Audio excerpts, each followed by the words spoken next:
tardes a todos. Este es el programa número 423 de la agencia de noticias Carilluga, que efectuamos un día 1 de marzo del 2022, en una fecha inusual, no acudiendo a la radio, sino al video, siempre contando con los servicios inapreciables del amigo Rodrigo, que nos hace unos montajes espectaculares.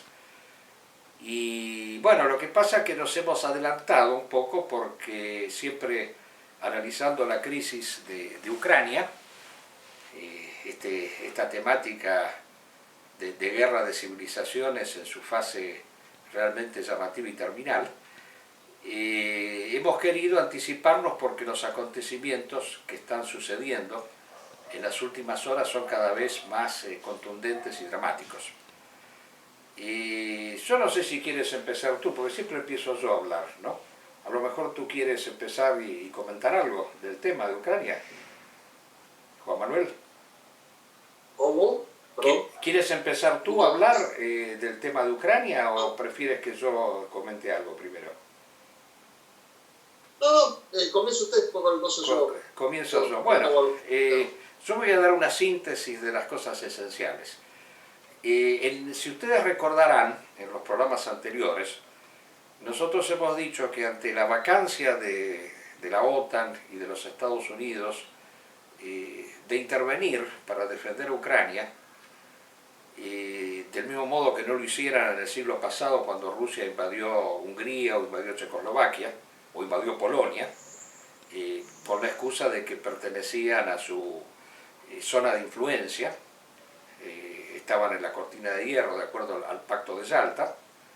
En el caso de Ucrania eso no sucedía porque Ucrania era una nación soberana y por motivos estrictamente formales no había sido admitida aún como miembro de la OTAN y de la Unión Europea, a pesar de que lo hubiera reclamado. Entonces nosotros dijimos en aquel momento que si Ucrania quería salir adelante, tenía que resistir y acudir a sus propios medios y esfuerzos para hacer frente a la invasión rusa. Acá había dos posibilidades: o que los rusos ingresaran y tomaran todo. De algún modo el señor Putin tenía la idea falsa, que se demostró totalmente falsa, de que los rusos iban a ser recibidos prácticamente con flores por la población y que había un sector de las Fuerzas Armadas, él creía, estaba convencido de eso, que lo iba a derrocar a Zelensky, que era un actor cómico, insistía mucho que es un actor cómico y que por lo tanto no va a estar a la altura de las circunstancias. Pero henos aquí que sucedió todo lo contrario, y un poco parece que siguieron nuestros consejos los ucranianos. Resistieron de una manera valerosísima, le propinaron unas palizas tremendas a las Fuerzas Armadas rusas. Yo tengo informes muy concretos de que Rusia ha perdido en 6 días de guerra más de la cantidad de soldados que perdió en 8 años combatiendo en Siria. Se calcula cerca de 10.000 bajas que han tenido las Fuerzas Armadas rusas entre muertos, heridos, prisioneros. Y se han dado muchos casos de rusos prisioneros que directamente comentaban que no sabían por qué estaban ahí, que les habían dicho que habían ido a entrenarse. Fueron engañados con respecto a la invasión. O sea, un fiasco total y absoluto. Y que al final, ¿en qué terminó esto? En que este Zelensky, que ante la imagen del mundo entero aparecía como un actor cómico, gracias a Putin ha aparecido como prácticamente casi un general, un Napoleón Bonaparte, un héroe de guerra. O sea, el señor Zelensky le va a tener que agradecer al señor Putin que lo ha convertido en un héroe. O sea, seguro que en Ucrania van a poner monumentos a Zelensky, va a haber calles llamadas Zelensky. O sea, este hombre ha pasado a la historia gracias al señor Putin. De modo tal que acá lo que ha sucedido es algo curioso, ¿no? Que Rusia solicitó poder intervenir tener una reunión de paz con Ucrania, cuando tendría que haber sido al revés, tendría que haber sido Ucrania la que solicitaba, a ver, bueno, a ver, paren un poco la mano. No, ha sido el régimen ruso el que solicitó reunirse con los ucranianos. Y los ucranianos en esa reunión que tuvieron han sido muy contundentes, pues han dicho que acá lo que tiene que suceder es que ustedes tienen que cesar con los bombardeos y las cosas volver a la situación que estaba antes de la invasión, que fue una invasión totalmente descabellada del señor Putin. O sea, yo creo que Putin se va a convertir en el enterrador de Rusia. O sea, lo va a superar a Gorbachev, a mi entender. Tal es así que ya en Rusia se está hablando muy seriamente de un golpe de Estado en contra de Putin para sacarlo del poder, porque hasta se nota que este hombre no está bien psicológicamente. Por eso el miedo que hay con respecto a la cuestión de las armas atómicas, porque este Putin en algún momento sacó a relucir que piensa usar armas nucleares y en manos de un demente, porque ¿dónde está la demencia de este señor Putin? O sea, había detalles que llamaron poderosamente la atención a los observadores, ¿no? Por ejemplo, que él cuando se reunía con los líderes extranjeros, menos con Fernández, como explicamos una vez, ¿no? Con el presidente nuestro Fernández, con las personas que venían de afuera, como el caso de Macron, se reunía a 10 metros de distancia. Entonces se había dicho que eso era porque evidentemente tenían Macron no quiso hacerse el PCR, ¿no? Entonces porque no quería que le identificaran el ADN, y claro que a lo mejor iban a hacer después un duplicado de Macron, manejado por la KGB rusa, y entonces que por eso, como él no aceptó, entonces una distancia de 10 metros con la excusa del COVID. Pero después resulta ser que también sus ministros se reunían a 10 metros de distancia del señor Putin. Hay fotos que lo muestran. Que él cuando se reúne con el ministro Lavrov, el ministro de Relaciones Exteriores, se reúne a 10 metros de distancia, a pesar de que se supone que están todos vacunados así, ¿no? Eso llamó poderosamente la atención. Entonces hay como una especie de como obsesión que tiene este señor Putin con respecto al tema de la muerte. Y de contagiarse con la COVID también. Es una cosa obsesiva que tiene. Incluso hasta se sabe que este hombre estuvo en una cuarentena, pero absoluta, estricta, ¿no? Muy llamativa.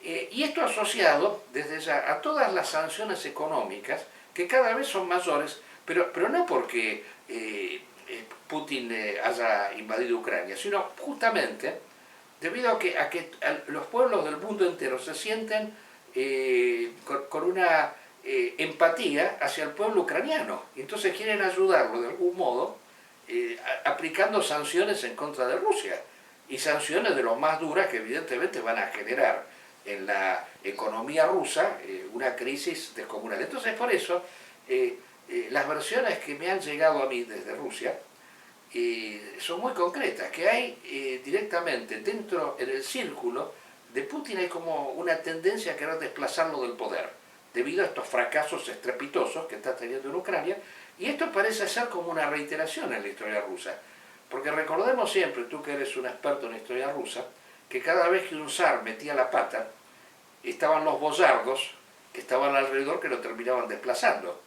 Los boyardos era como una élite política que había alrededor del zar y que tenía mucho poder como para influir incluso cuando un zar se desbocaba.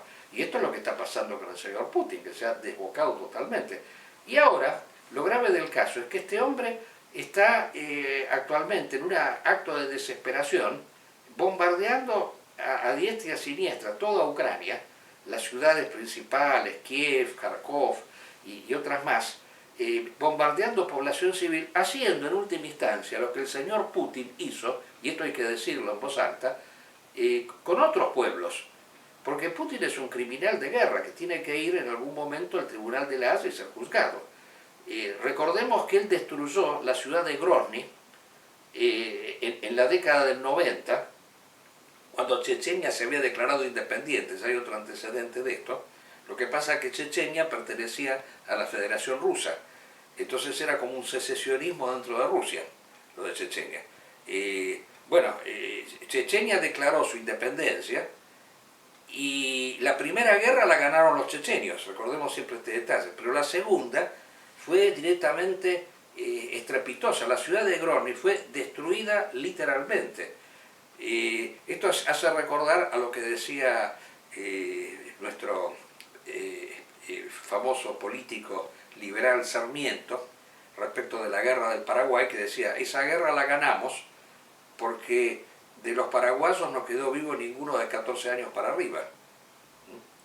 Y acá con Chechenia pasó lo mismo.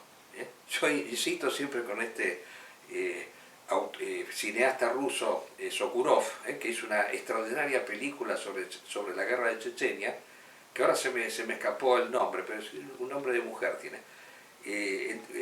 Justamente como él es un maestro de la imagen, mostraba lo que era esa ciudad en donde había solo mujeres y ancianos y niños, nada más. Porque Tata había hecho un genocidio total de la población chechenia. Bueno, y en Siria hizo exactamente lo mismo, con Alepo. Alepo fue destruida por la Fuerza Aérea Rusa, con la complicidad del señor Assad. O sea, fue una, digamos así, un acto de barbarie.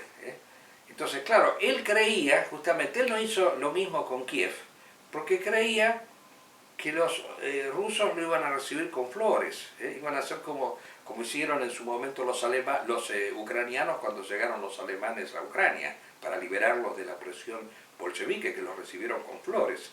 Pero los ucranianos son memoriosos y recuerdan muy bien los grandes genocidios producidos por Rusia en su territorio, como el Holodomor, que produjo cerca de 10 millones de muertos.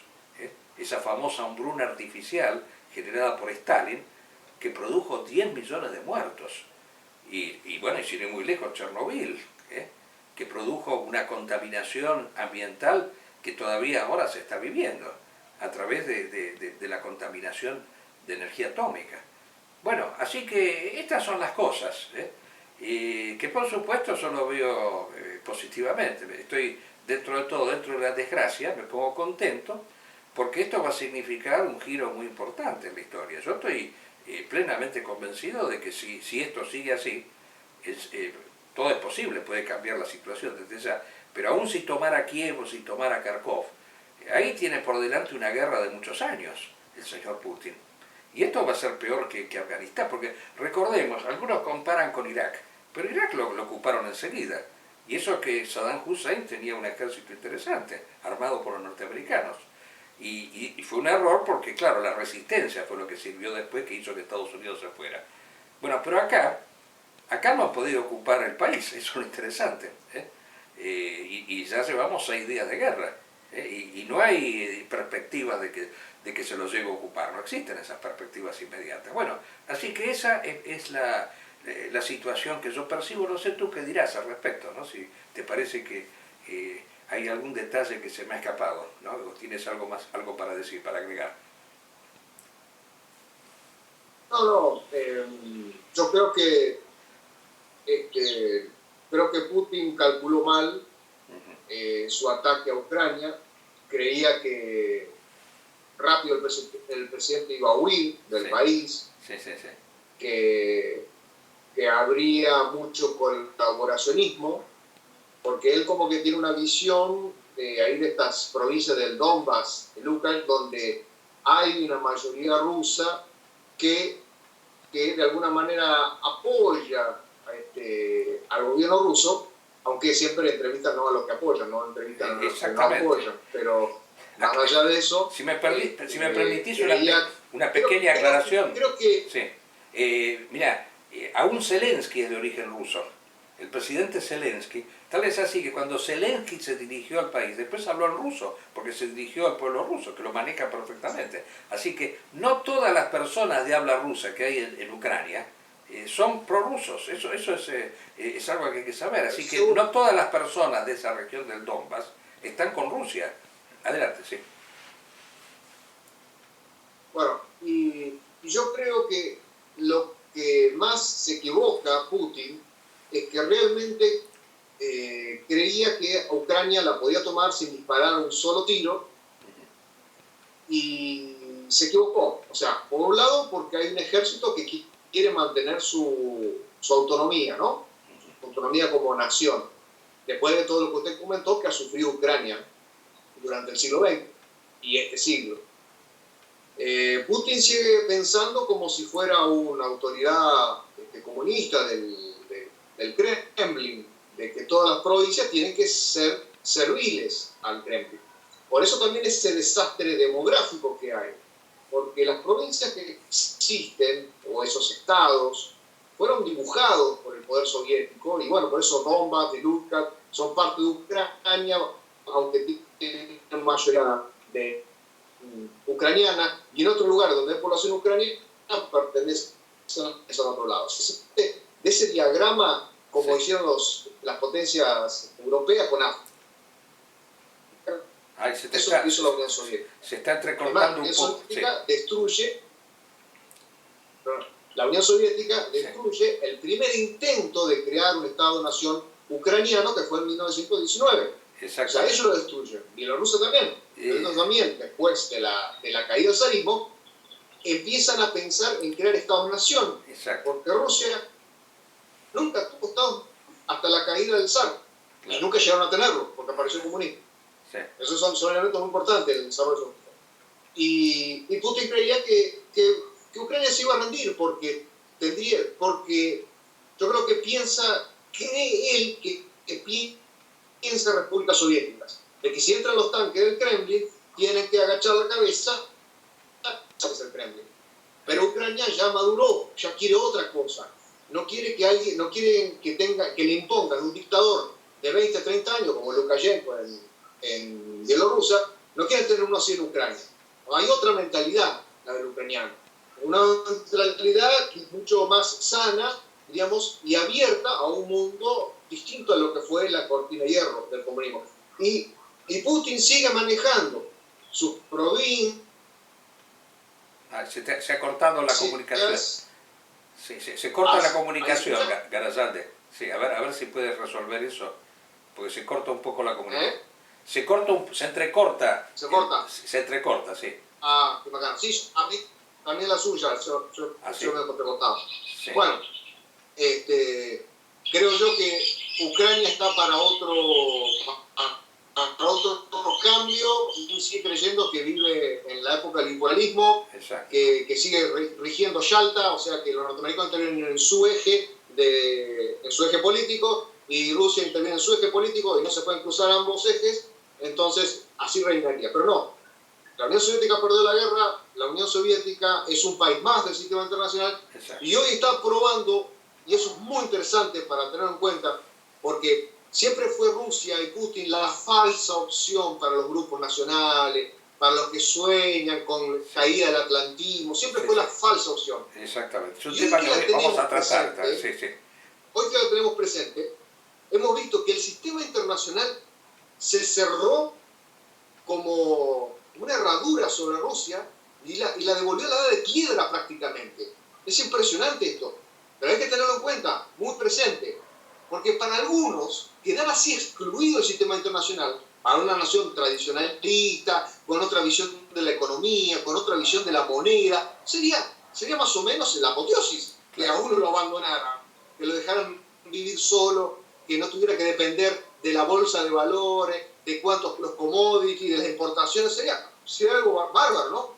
Pero bueno, como Rusia es un falso anhelo de los grupos nacionales, de que quieren ver cambiar el mundo, la lucha con el capitalismo, Rusia es falso en todo sentido, porque vive del capitalismo, curra del capitalismo, se mueve como el capitalismo, es lo mismo. Pero bueno, y ahora cayó en la trampa. O sea, ahora realmente vas a ver lo que es perder todo ese eje político, ese eje económico, ese eje que brinda el mundo moderno a Rusia. Y ahí se va a ver, ahí realmente se va a ver si Rusia vale la pena, o sea, Putin vale la pena o no. Y obviamente que no va a valer la pena, porque Putin no va a poder sacar adelante el país, probablemente lo derroquen probablemente Rusia caiga en una peor crisis de su historia. Sí, porque seguro, seguro. En la época de Stalin tenían Ucrania para darle de comer a Rusia. Pero aparte, no ni siquiera. Además que Rusia se ha integrado con la caída, yo insisto en este detalle, ¿no? O sea, primero yo quería acotar algo, lo que vos dijiste, la primera parte, ¿no? El discurso de Putin justificativo de la invasión a Ucrania. O sea, Putin es una persona que cree sus propias fantasías, ¿no? Evidentemente, por eso insisto que es una persona que no está bien psicológicamente. O sea, él estaba convencido y se había convencido a sí mismo de que el régimen que había en Ucrania era un régimen impuesto por los norteamericanos, un régimen títere, ¿no? Y que el pueblo desde ya estaba anhelando liberarse de todo eso. Bueno, se demostró que no era así, pero el tema es que él quiso dar una justificación histórica citándolo a Lenin, ¿no? Y criticándolo en su discurso, ¿no? Que eso llamó poderosamente la atención, y muchos de estos que vos mencionaste, nazis de izquierda, o sea, gente que está con Putin y que lo venera como lo veneraba Hitler, porque creen que es el nuevo Hitler. Hay muchos que creen eso. O sea, lo acusan de Hitler, de ser un nuevo Hitler los liberales, y hay muchos nazis que se lo creen y que por eso lo exaltan a Putin. Hay otros que no, porque Putin ha tenido un doble discurso. Por un lado, despegarse de la figura de Lenin falsamente, esto es lo que yo quiero aclarar, porque Lenin lo que hizo fue reconocer una situación de hecho, porque después, cuando se produce la Revolución de Febrero, en 1917, se genera en toda Rusia un movimiento centrífugo, o sea, de toda una serie de nacionalidades que tienden a independizarse, ¿no? De esa manera se independizan los estados bálticos. Es un fenómeno parecido a lo que fue la caída del comunismo, o sea, hubo un proceso centrífugo. Entonces Ucrania había empezado a generar su propio proceso de independencia. Y Lenin, reconociendo esta situación de Ucrania como Estado independiente, lo confederó a la Unión Soviética. Y eso después lo terminó perfeccionando Stalin. O sea que Lenin de ninguna manera promovió la segregación de Ucrania, de ningún modo. O sea, trató simplemente de ordenar el desorden que se había generado a partir de la Revolución de Febrero, incluyendo a Ucrania como nación o como Estado confederado de la Unión Soviética. Porque la Unión Soviética era muy parecida a los Estados Unidos en cuanto a su estructura, porque era una confederación de estados, de estados que reconocían, bueno, desde ya que ahí al no haber democracia, al ser un régimen totalitario, todo se cocinaba en Moscú. Pero había una cierta autonomía de todas estas regiones, ¿no? Así que ese discurso es totalmente falso. Y después alegar que, acusar de nazis a los ucranianos, eso es otro detalle, lo cual ha sido muy beneficioso porque ha hecho que muchos nazis o muchos nacionalistas que simpatizan con Hitler y con las ideas que primaron en la época de la Segunda Guerra Mundial, empezaron a tomar distancia de Putin, ¿no? Yo acá tengo presente, acá tenemos una serie, por ejemplo, este señor Salvucci sacó una declaración diciendo que claro, que después de eso él no podía estar con Putin, pero se mantenía neutral. Y ser neutrales, yo insisto, en este conflicto, es algo que termina en última instancia beneficiando al señor Putin, a Rusia. No podemos ser neutrales ante un atropello que se esté realizando. O sea, acá hay que embanderarse, enrolarse con uno de los bandos sin que eso signifique que uno, porque defiende Ucrania, se convierte en un imperialista norteamericano.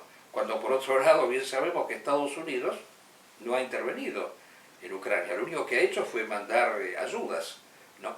Que son ayudas relativas, porque resulta ser que nos enteramos que hay una columna rusa que está avanzando hacia Kiev de 64 kilómetros, imagínate lo que es eso, y no nos enteramos que esa columna haya sido bombardeada o se le hayan lanzado misiles. Si Norteamérica estuviera ayudando, eso no tendría que suceder. Evidentemente no hay ninguna ayuda sustancial. O sea, el pueblo ucraniano se basta solo por sí mismo, eso es indudable. Y tú mencionaste muy bien el tema este de todos estos grupos, más que nada promovidos por este ideólogo que solemos mencionar, este Dugin, que es un poco la cabeza de puente, pero que en nuestro medio, y yo hablo de la Argentina y hablo también de otros países latinoamericanos, en nuestro medio ha tenido un cierto éxito, ¿no? En especial en el seno de cierto peronismo, ¿no?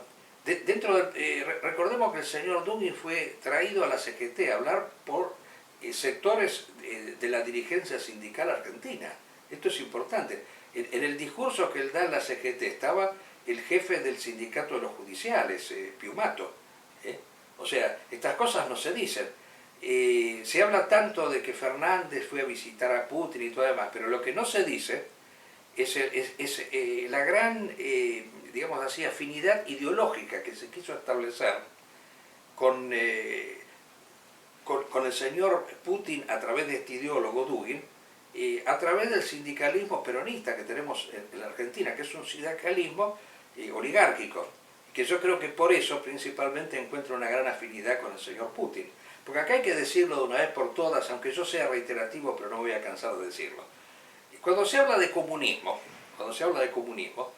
se está aplicando un término equívoco, porque nunca existió el comunismo en Rusia, nunca existió el comunismo. Para los que no lo saben, el comunismo quiere decir sociedad sin clases, ¿no? Karl Marx, cuando elabora su filosofía de la historia, dice que la sociedad marcha evolutivamente a través de la sociedad estatal a la sociedad sin Estado y sin clases. Y que la última etapa de la sociedad estatal es la dictadura del proletariado, que sería el socialismo. O sea, viene primero el capitalismo, después el socialismo, que es la dictadura del proletariado, el gobierno de la clase obrera sobre las restantes clases. Marx decía, todo Estado es una dictadura, todo Estado reprime a un sector. Entonces, cuando está la burguesía, reprime al proletariado. Entonces, el capitalismo, ¿en qué basaba su riqueza? En la explotación del obrero, la plusvalía que le sacaba al trabajador. El socialismo reprime a la burguesía, porque si es un Estado, tiene que reprimir a alguien. Entonces reprime la burguesía, y reprimirla, ¿qué quiere decir? Brega por eliminar el sentimiento y el pensamiento burgués en la población, hasta que se llega a un momento en el cual eso desaparece y viene la sociedad sin clases, que es el comunismo, una sociedad sin Estado. Todo lo contrario de lo que existía en Rusia. La famosa crítica anarquista que le hacen a los comunistas es lícita totalmente. Cuando Bakunin lo critica a Marx, decía, el señor Marx, cuando el comunismo se aplique, cuando su ideología se aplique, ¿qué va a suceder? Que el Estado, lejos de desaparecer, se va a hacer cada vez más fuerte, más opresivo y más represor. ¿Qué es lo que ha sucedido en Rusia, la realidad? O sea, esa famosa dictadura del proletariado resultó ser, como decía Lenin, un capitalismo de Estado, de oligarcas. O sea, fueron oligarcas que usaron el Estado para oprimir al resto y enriquecerse. El Estado está compuesto por muchas personas, no son unos pocos. Entonces, y ahí había categorías, estaban los que estaban en la cúpula, que eran multimillonarios. Cuando cae el muro de Berlín, ¿qué es lo que sucede? ¿Cuál es la gran diferencia? Esta oligarquía no desaparece de ninguna manera. No es casual que el señor Putin haya sido miembro del Partido Comunista y haya sido uno de los dirigentes de la KGB, que es el servicio de inteligencia rusa. No es casual que el señor Dugin, que es el ideólogo que vino a la CGT y que regenteó así una serie de grupos acá en América, que por ejemplo, fíjense, son peronistas, pero han reacomodado su discurso, porque yo que presencié esa ponencia de Dugin ahí en la CGT, le presencié por video, no fui, quiero aclararlo. Y alguien le preguntó, dice, ¿pero cómo? Dice, si el peronismo siempre sostuvo la tercera posición. No, decían estos nuevos ideólogos. No, ya como se terminó el comunismo, ya no puede haber más tercera posición. Ya hay una bipolaridad. Están los globalistas, los atlantistas, y están, en cambio, los que sostienen la civilización de la Tierra, esa famosa consigna geopolítica. Bueno, esto es una cuestión ideológica. Yo insisto, por eso los orígenes marxistas de todo esto. Marx sostenía que la ideología es una coartada. Por ejemplo, o sea, la ideología no dice la verdad. El cuerpo ideológico que se levanta no es para decir la verdad, sino para operar sobre las mentes de las personas a través de fetiches, a través de cuerpos de ideas que agrupan o de alguna manera contrastan a las personas. Entonces Marx decía que, por ejemplo, la religión era un fetiche, era un opio, porque la burguesía, para explotar al pueblo, ¿qué es lo que hacía? Inventaba la religión. La religión, que consistía en prometer un paraíso en el cielo, mientras que en la tierra explotaba a los trabajadores. Esa es la consigna de Marx, por eso decía el opio de los pueblos. La idea de patria, cuando Lenin convoca a luchar en contra de la guerra, porque él era un derrotista, por eso los alemanes lo usaron en la guerra, decía, la idea de patria es un fetiche, es una idea burguesa. El proletario no tiene patria. Eso es lo que decía Lenin. Lo mismo que la religión, no hay ni patria ni religión. Esas son ideologías. Bueno, el marxismo es también una ideología. Y eso lo entendió muy bien, más que Lenin, su sucesor, Stalin. Porque Stalin era el que decía que si la Unión Soviética triunfaba como nación, se iba a realizar el socialismo en la tierra, la dictadura del proletariado, esa famosa utopía socialista y comunista, fue usada para mantener a las personas al servicio de la Unión Soviética en el mundo. Acá había personas, el Partido Comunista Argentino, que fue famoso por su genuflexión ante la Unión Soviética, se caracterizaba por un sometimiento absoluto a los planteos de Moscú. Todo lo que hacía Moscú había que realizarlo. Fue curioso en esa época ver cómo los comunistas de todo el mundo, influidos por esta ideología, exaltaban la invasión rusa a Hungría. Cuando en Hungría pasó algo parecido a lo que sucede ahora en Ucrania. En Hungría entraron tanques soviéticos y dispararon contra la población, y los comunistas argentinos aplaudían eso porque decían que estaban luchando por el socialismo, porque había que fortalecer el socialismo. Decían eso, no decían que era una tiranía oligárquica que usaba la excusa del socialismo, así como en última instancia la burguesía usaba la idea de patria o la idea de religión para oprimir. No, para ellos eso no existía. Para ellos eso no existía, era una realidad eso. Bueno, y ahora que cuando se desmorona el comunismo y la gente ve, no, pero eran todos oligarcas, no había dictadura del proletariado, porque lo importante de la caída del comunismo fue el deschave, como se diría aquí. Acá se supo realmente lo que era eso, esa parodia, se pudo saber. O sea, la caída del comunismo sirvió más que para terminar con el comunismo, para deschavar al comunismo. Pero lo que pasa es que esa oligarquía no ha desaparecido, eso es lo principal. No ha desaparecido, se expandió por el mundo, entró en el sistema económico capitalista. Por eso estas sanciones que les está aplicando los Estados Unidos al sacarlo del sistema bancario SWIFT, bueno, ahora sí que van a tener un impacto tremendo. No lo habrían tenido en la época de Stalin, que no dependían que no dependían del sistema bancario, porque la economía no estaba interconectada, como ahora. Así que imagínate la crisis que va a generar. Y entonces, finalizando mi idea, ahora el fetiche ideológico es esto, de que Putin representa la sociedad multipolar, la sociedad de la Tierra, el mundo de la Tierra, todas estas imbecilidades que dice, porque por lo menos antes era interesante la idea de... ¿De vuelta al bipolarismo? Sí, adelante, sí. Eso, de vuelta al bipolarismo. De vuelta al bipolarismo. Volvieron a imponer el bipolarismo. Exacto. Antes era interesante la ideología socialista, o sea, a muchos intelectuales los atrapaba Sartre, hubo un montón de intelectuales que se dejaron atrapar, o sea, muchos del movimiento surrealista francés se dejaron atrapar por la ideología comunista, porque prometía como un paraíso extraordinario.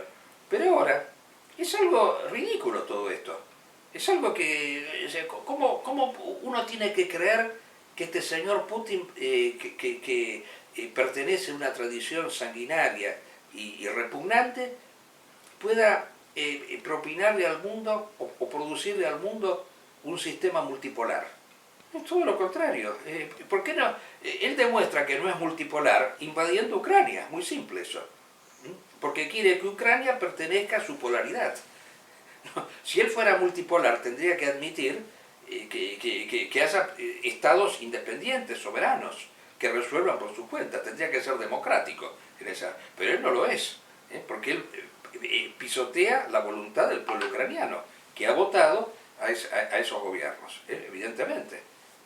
Así que, bueno, por eso yo insisto en que el comunismo sigue, mejor dicho, el comunismo nunca existió, pero lo que se conoció como comunismo, que es una oligarquía política, continúa. Y acá en la Argentina, que era el tema que habíamos tratado, lógico, hay una afinidad tremenda entre la oligarquía sindical de multimillonarios, porque acá tenemos un sindicalismo que son multimillonarios. Esto es lo que no se sabe acá. A veces uno cree que estos son obreros. Estos no son obreros. Estos son multimillonarios, porque el sindicalismo peronista, yo quiero explicarlo bien esto una vez por todas, es otra estafa que se le ha hecho al pueblo.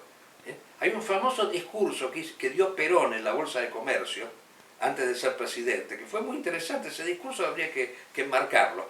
Él le dice, él se juntó con los industriales y los principales empresarios y les dijo: señores, yo soy como ustedes, porque yo también tengo mi campito. Efectivamente, él tenía una estancia en Chubut. Y acá tenemos que ser vivos, porque si nosotros explotamos tanto a los obreros, va a suceder que se van a hacer comunistas, decía Perón. Entonces, tratemos de darles algo. Entonces, creemos un sindicalismo que nos responda, que negocie, de modo tal de que lo podamos controlar desde el Estado. El famoso corporativismo de Perón, del cual hablaba, no tenía nada que ver con el verdadero corporativismo medieval. Él tenía unos sindicatos que eran controlados desde el Estado y que hacían lo que la oligarquía gobernante deseaba. Entonces acá, a partir de los convenios sindicales y de los aportes a los sindicatos obligatorios efectuados por gobiernos militares en la Argentina. Nunca me voy a olvidar que cuando gobernaba Onganía, el presidente nazi, fascista, todo lo que se le quería decir, puso la ley de asociaciones profesionales por la cual existía la obligación de aportar a los sindicatos. Yo viví muchos años en consorcios de departamentos y siempre recuerdo que estábamos obligados a pagarle los consorcios al sindicato de los porteros una remuneración. Pero eso no iba al portero, esa remuneración, iba al jefe del sindicato de los porteros, que hoy es dueño, el jefe del sindicato de los porteros de Buenos Aires, hoy es dueño, gracias a esos aportes efectuados, hoy es dueño de uno de los principales diarios de la ciudad de Buenos Aires, Página 12. Página 12 es propiedad del jefe del sindicato de los porteros, el señor Santamaría. Y les podría contar cantidades. Uno de los principales sanatorios que existe en el país, donde yo inclusive me atiendo muchas veces, es propiedad del jefe del sindicato de los gastronómicos. Entonces, y así podríamos multiplicar, lógico. Esos se enriquecían y a cambio de eso hacían las famosas convenciones laborales. Yo siempre me acuerdo que una vez agarraron a uno de estos en la televisión y le decían: pero usted se fue de viaje, de luna de miel, o le pagó el viaje de luna de miel a su hija, a las islas no sé qué, viste, multimillonario. Y dice: sí, pero ¿sabe el convenio que yo obtuve para los empleados de comercio? O sea, a cambio de eso, a cambio de obtenerle cosas a los trabajadores, ellos se enriquecían. Entonces, obvio, entre oligarquías se entienden.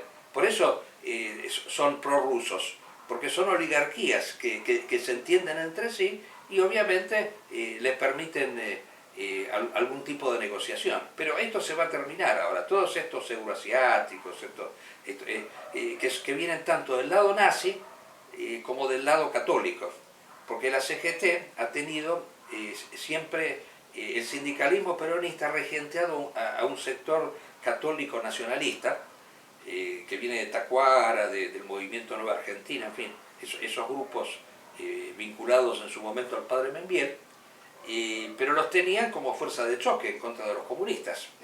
Así como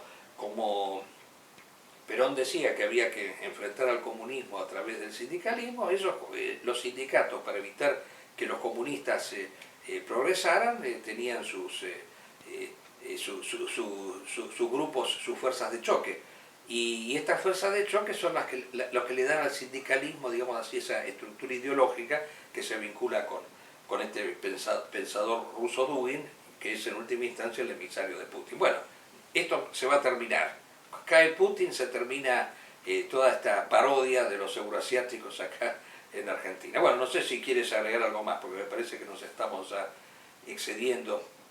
Sí. Sí, a ver si se escucha sin cortarse, porque está medio complicado. Sí, ahora te escucho bien, No, es hacer una invitación a todos los que durante años han hablado maravillas del gobierno de Putin, y tal como ha expresado Alexander Dugin, de que este es el momento de enfrentar al capitalismo, al atlantismo, al liberalismo y todos los ismos que le puso Dugin.